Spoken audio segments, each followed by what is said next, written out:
சென்னை மாநகராட்சி மாமன்ற கூட்டத்தில் இருந்து திமுக, காங்கிரஸ் உறுப்பினர்கள் வெளிநடப்பு செய்தனர். சென்னை மாநகராட்சி மாமன்ற கூட்டத்தில் சென்னையில் எலி காய்ச்சல் பரவி வருவதாகவும் அதை கட்டுப்படுத்த எடுக்கப்பட்ட நடவடிக்கை பற்றியும் கேள்வி எழுப்பினர். அவர்களின் கேள்விக்கு பதிலளித்து பேசிய மேயர் சைதை துரைசாமி, எலி காய்ச்சல் குறித்து பேச தனியாக நேரம் ஒதுக்கப்படும் என தெரிவித்தார். மேயரின் பேச்சுக்கு எதிர்ப்பு தெரிவித்த திமுக, காங்கிரஸ் உறுப்பினர்கள் சிறிது நேரம் அமளியில் ஈடுபட்டனர். அதைத் தொடர்ந்து அவர்கள் வெளிநடப்பு செய்தனர். தொடர்ந்து பேசிய அவர், திமுகவினர் பேரவை விதிகளை மீறி பிரச்சினை செய்வதாக கண்டனம் தெரிவித்தார். இதுபோன்ற செயல்களில் ஈடுபட்டால் திமுக உறுப்பினர்கள் மீது நடவடிக்கை எடுக்கப்படும் எனவும் சைதை துரைசாமி எச்சரிக்கை விடுத்தார்.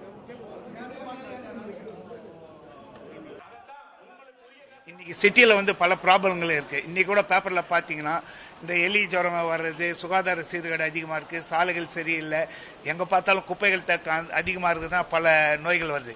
இந்த திராவிட முன்னேற்ற கழகம் பேசுறதுக்கு அனுமதி கேட்கும்போது அவர் அனுமதி மறுத்து அவர் தான் ஒரு சர்வாதிகாரி போல செயல்படுக. இதை நாங்கள் வன்மையாக கண்டிக்கிறோம்.